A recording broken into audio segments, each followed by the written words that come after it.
안녕하십니까. 둔산동 Q&A 공방 동아쌤입니다. 비상 국어 고1 책임감 있게 글을 쓰려면 읽어보겠습니다.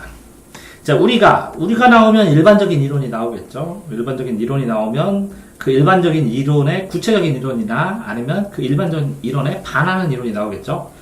다른 사람과 어울려 살아갈 때 당연히 다른 사람과 어울리니까 다 지워야죠. 지켜야 할 윤리가 있듯이 당연히 그냥 윤리만 해도 되네. 글을 쓸 때 지켜야 할 윤리가 있다. 아, 그러면 글 쓰기 윤리 하면 끝이네요. 아, 그걸 일을 쓰기 윤리라고 한다. 써있네요. 근데 이것이라 한다 하면 정의네요. 자, 쓰기 윤리는 글쓴이가 글을 쓰는 모든 과정에서 준수해야 할 윤리적 규범. 윤리도 규범이고 규범도 윤리고 규칙이지. 그러니까 뭐 과정에서 준시한다는 거네. 과정에서 특이한 거는 글쓴이가 쓰는 모든 과정이라고 했으니까 쓰기 윤리는 결과뿐만 아니라 과정이다. 최근 인터넷 매체의 발달로 최근에 발달했지. 글을 쓰는 환경이 변화하면서 환경 당연히 발달했지. 쓰기 윤리성이 중요성이 더 커지고 있다. 그러면 쓰기 과정 윤리 인터넷 환경 중요 이렇게 하면 첫 단락이 끝이네요. 그랬더니 정리한 게 뭐냐면 쓰기 윤리의 개념과 중요성이래. 자, 이렇게 소단원 제목이 있는데 이 소단원 제목이 요약이 안 될 때도 있어요. 더 구체적이게 요약하는 게 좋을 수도 있어요. 네. 쓰기, 과정, 윤리, 인터넷 환경에서 규범, 윤리, 중요 이렇게 쓰면 되죠. 자, 블로그, 누리소통망, SNS를 누리소통망이라고 하는구나. 아이고, 누리소통망 되게 어색하다. SNS, 누리소통망 예시를 했는데 컴마를 하면서 같은 인터넷 매체는 누구나 쉽게 접근하여 1번 누구나 2번 쉽게 접근하여 3. 자유롭게 4. 소통의 기회 이렇게 4개죠. 잘라서 할 수도 있어야죠. 인터넷 매체에 어떤 사안, 어떤 사건, 안건, 사안, 어떤 사건에 대한 의견을 담아 글을 올리면 그러면 면이면 조건문이네요. A 하면 B 한다. 다른 사람들이 이에 반응하여 피드백하죠. 의견을 덧붙인다는 게 댓글이죠. 그것들이 댓글들이 모이면 사회 공동의 의견을 만들어낸다 라는 거죠. 그럼 이건 여론이라고 할 수 있죠. 자, 이런 점에서 인터넷 매체는 매개체라는 것이죠. 어떤 사실의 내용들을 그 인터넷 매개체를 통해서 사람들에게 전달하니까 매체라고 하는 거죠. 지식과 경험을 공유하고, 근데 뭐 좋은 면이네요. 지식과 경험을 공유하고, 사회문화적 관심을 확장해, 여러 사람들이 자꾸 실어나르죠. 그래서 확장해 나가는데 도움을 주는데, 매우 유용하다, 유익하다. 유익하고 사용하는 게 유용이죠. 반면에, 그럼 이렇게 접속사 나오면 반드시 역삼각형 쳐야죠. 반면에, 인터넷 매체의 익명성, 이름을 안 할, 은닉한다는 거죠. 익명성은. 은닉한다, 이름을. 여러 가지 문제점을 낳기도 한다. 여러 가지니까, 여러 가지를 보면 1, 2, 3, 4 이렇게 써야겠다라는 생각을 해야죠. 여러 가지라는 단어 때문에. 그죠? 여러 가지 문제점을 낳기도 한다. 사실이 아닌 내용을 무분하게, 그러니까 사실이냐 주장이냐를 판단하는 것은 인터넷에 되게 중요한 거예요. 사실이 아닌 내용을 무분별하게 전달하여 사람들이 사실인 줄 알고 혼란을 겪거나 왜? 판단할 능력이 떨어질 때 부적절하고 적당하지 않다. 그것과 맞지 않다. 틀린 문제가 아니라 요거랑은 내용 자체가 적당한 게 아니다라는 거죠. 과격한 표현 자체가 너무 극단적이라는 거죠. 써서 다른 사람에게 피해를 주는 일 등이 그것이다 라는 것이죠.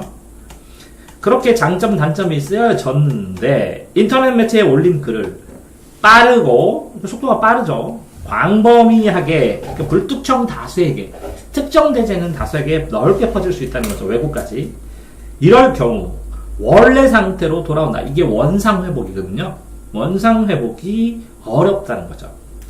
그러므로 결론 두 번째 단락 결론이네요. 인터넷 매체에 글을 쓸 때는 윤리적 태도, 책임감 있는 태도를 지녀야 한다. 그러면 윤리적 태도하고 컴마하고 책임감 있는데 이유가 뭐냐? 부작용 때문에. 그럼 부작용의 핵심은 뭐 때문에 그러냐? 익명성 때문에. 그 익명성에 숨어서 사실이 아닌 걸 쓴다. 무분별하게 쓴다. 부적절하게 쓴다. 과격하게 쓴다. 그것이 빠르게 퍼진다. 멀리 퍼진다. 원상회복이 안 된다. 이렇게 6가지로 구분을 해야 된다는 것이죠.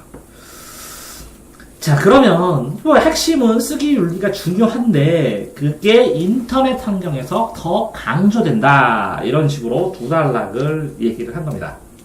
그죠?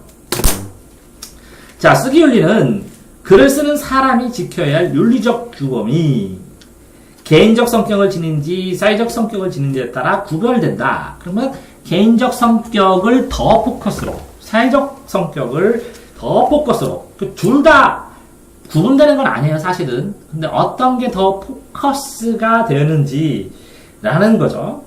개인적 쓰기는 자기죠, 개인이니까. 자기 생각, 느낌, 경험, 의견을 쓰는데 진실이냐 아니냐는 게 중요하죠.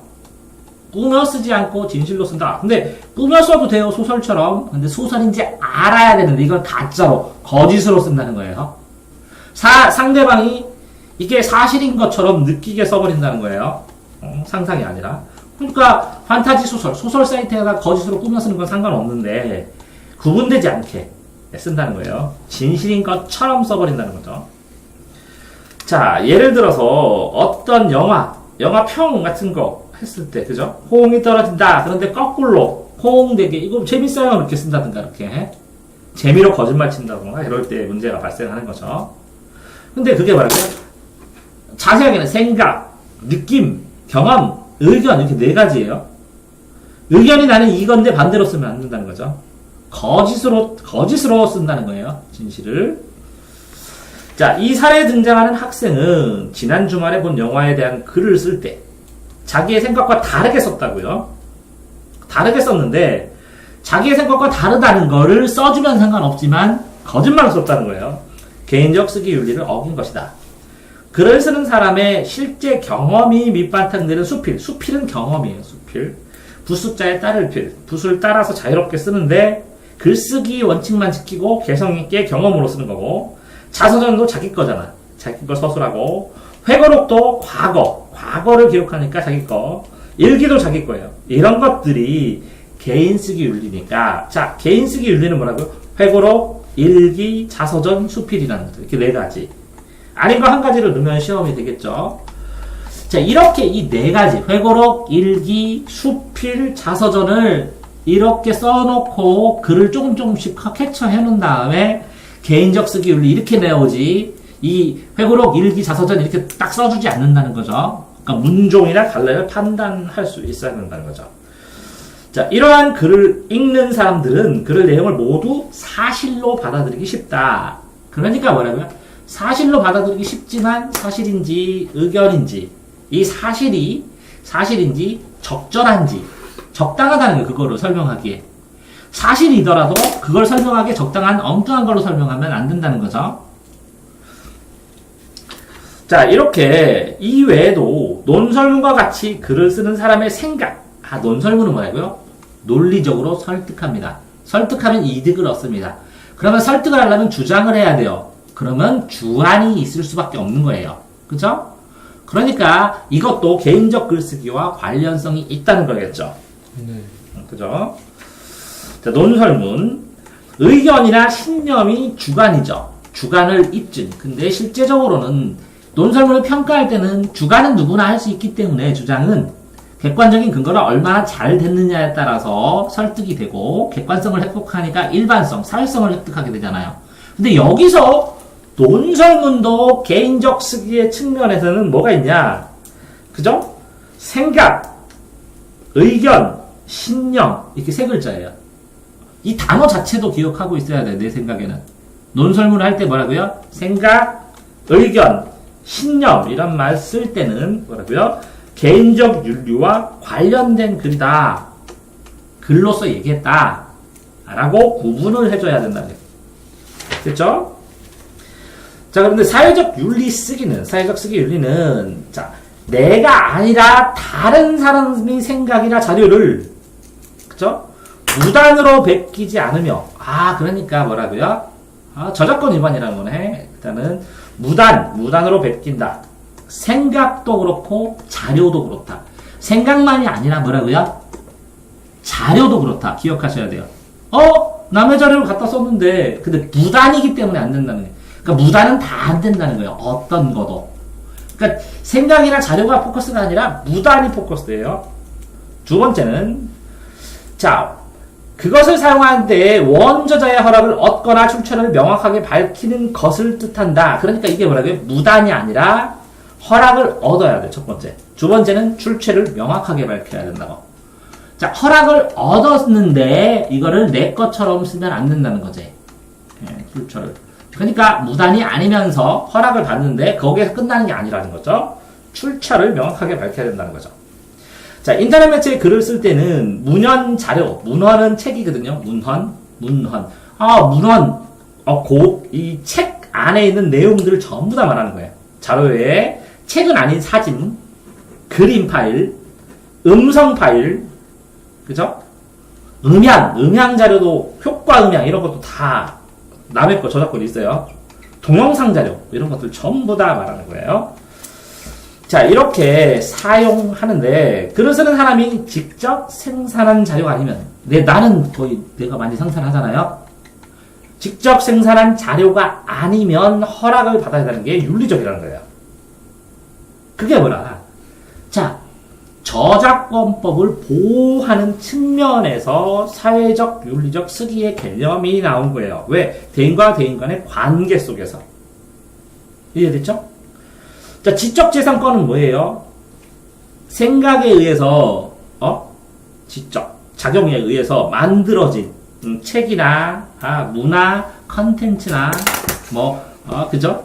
사진이나, 이런 것들 있죠. 물건이 아닌, 문화적인, 음악이나 이런 것들 뿐만 아니라, 그죠?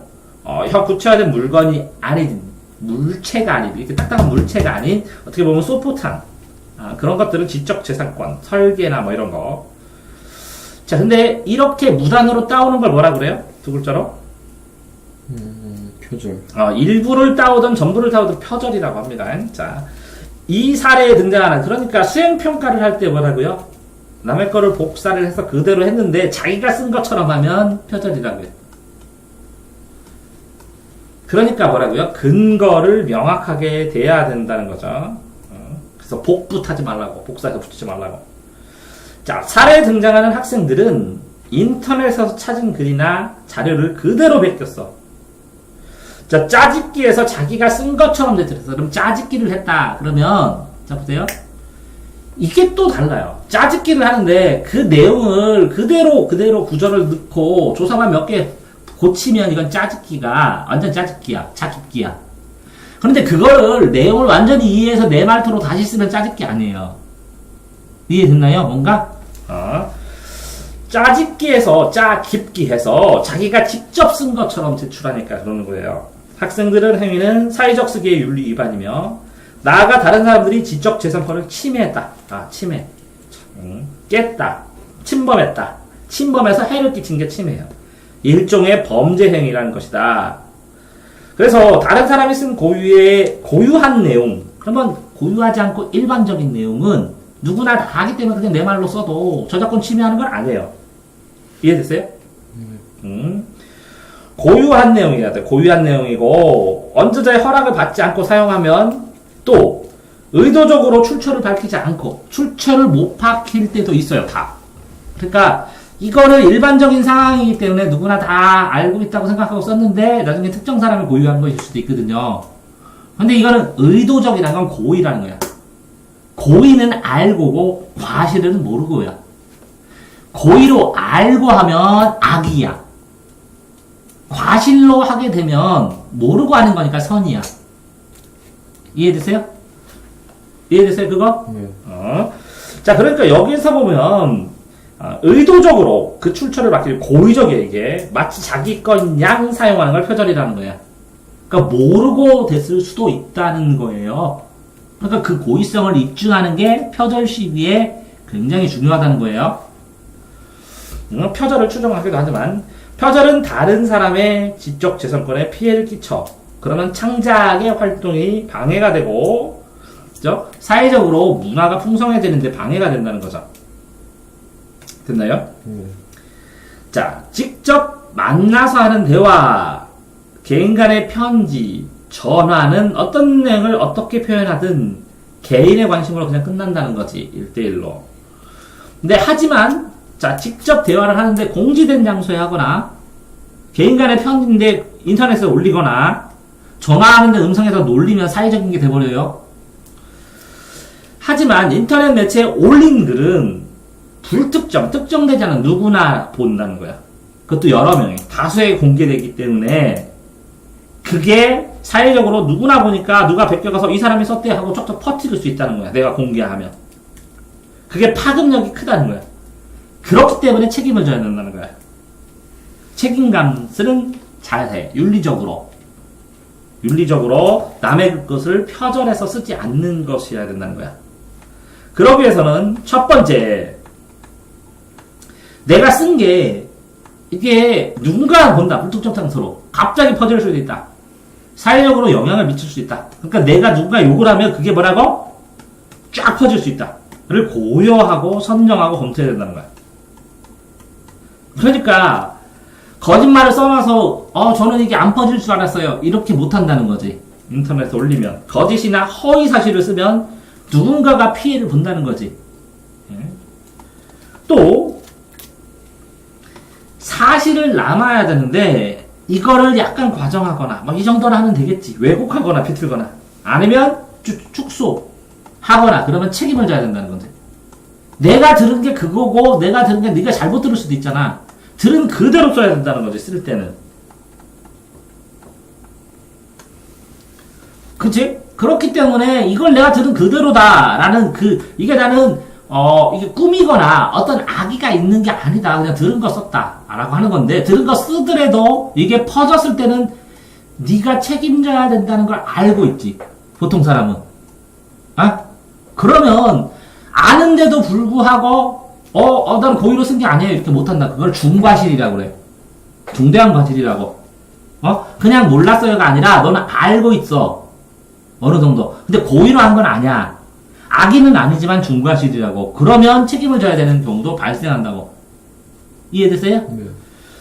자, 줄 때 내용이 어느 한쪽으로 치우치지 않도록 써야 되는데 한쪽만 일방적으로 잘했다고 쓰게 되면 나중에 반대편이 얘기를 하는 사람은 기분 나빠하거나 아니면 피해를 입지, 오해를 하거나. 그러니까 어느 한쪽에 치우치지 않도록 단어 자체를 조심해서 선정해야지. 글을 다양한 계층의 지역, 나이의 사람들이 읽을 수 있어. 그러니까 공정하게 선정하고, 공정한 영역에 속하는 사안을 다룰 때는 공정한지 검토해야 된다는 거지. 다 그러라는 건 아니야. 친구들끼리 하는 거는 그냥 써도 되지만, 자, 정치적인 얘기나 어떤 얘기를 하거나 그럴 때는 그지. 네가 A편을 들으면 B편에서는 반드시 의의를 제기하지. 그걸 고려하고 써줘야 된다는 거지. 근데 저는 저거만 보고 했어요. 이렇게 할 수 없다는 거지. 자, 세 번째는 글을 읽는 사람을 배려하고 존중하는 언어 표현. 이게 욕하거나 과격하거나 욕 나오는 표현하거나 불쾌감 주거나, 그죠? 그래서는 목적을 달성하더라도 그게 합리적이다, 이성적이다 할 수는 없다는 거지. 폭력적인 언어를 써서 막 욕하게 되면 일이 해결돼서도 상처는 남는 거잖아. 그래서 그게 언어 표현이 틀렸다는 게 아니야. 적절하지 않다는 거지. 그게 적절성이야. 이해되세요? 타당성은 뭐야? 맞다 틀리다는 내용이야. 타당성은 뭐라고? 맞다 틀리다. 적절성은 뭐라고? 이것보다 이게 더 적당하지 않느냐 이런 거야. 긴밀성은 더 밀접하다는 거야. 인과관계가. 이해되세요? 자, 그러니까 세 가지가 나왔네. 첫째, 둘째, 셋째. 그 다음에 네 번째를 보면 다른 사람에게 저작권이 있는 생각도 그래. 아이디어도 저작권이 있어. 인터넷에 미리 올리면 날짜에 나온다고. 글이나 사진, 그림, 음악을 올바른 방식으로 사용을 해야 된다고. 그러니까 자기 것처럼 쓰이면 안 된다고. 여기서 따왔다고 해야 된다고. 그러면 인용했을 때 출처를 명확하게, 이게 누구 작가고 몇 년도 책이고 몇 페이지에 나왔고 이렇게 사람들이 찾을 수 있게 그게 밝히는 출처지. 사람들이 찾을 수 없게 해놓으면 출처가 아니야. 출처는 다른 사람도 똑같은 글을 찾아낼 수 있게 해줘야 되는 거야. 그래야 남의 거라는 걸 알지. 인용 출처를 밝히더라도 봐봐, 내가 논문을 쓰는데 남의 인용을 해서 99%를 하고 내가 1% 쓰면 그 논문이 아니지. 예? 그러니까 정독보돼야 된다는 거지. 그러니까 전부 다 쓰는 게 아니라 일정 구절, 핵심 포인트 되는 데만 따옴을 따와서 그거를 설명해서 내 말로 쓰면서 쓰는 거야. 근데 그렇게 해야 된다는데 뭐? 99%를 따와도 출처만 밝히면 상관없다는데. 아, 근데 논문으로서 가치가 떨어지는 거지. 근데 요즘은 또 다르다지. 예를 들자면 수많은 그거 아이디어를 모아갖고 스마트폰을 맞았을 때 하나도 만들어 놓는 게 좋은 게 나오잖아. 그 구상을 설명을 하면 그 하나하나의 부속 설명보다는 전체 메커니즘의 설명이 더 큰 거야. 기준치가. 이해됐어요? 과도하게 인용하지 말라고 나오는 거야. 과도하게 많이 훔치면 저 사람 논문이지 네 거냐 이런 얘기야. 윤리적으로 비난된다는 거지.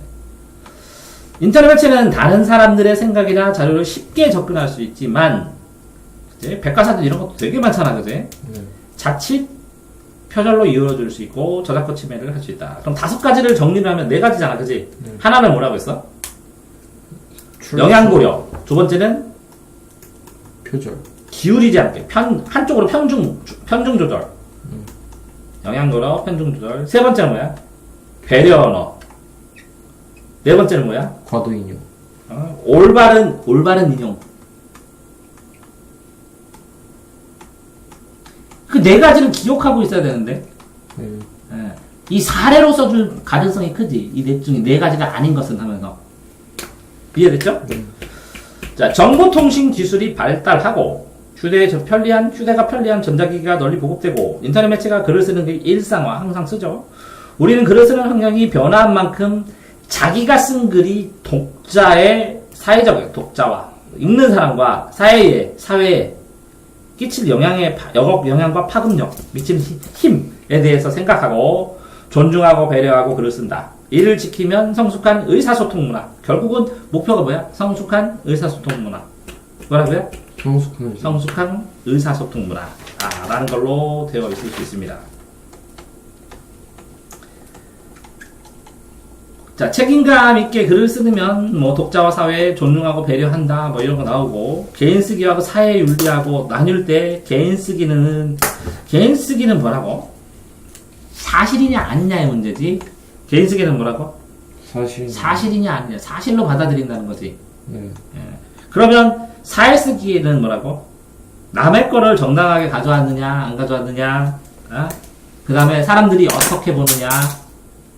네. 그치? 그 다음 뭐라고? 영향이 어떻게 했냐? 치우치지 않았느냐? 그러니까 봐봐.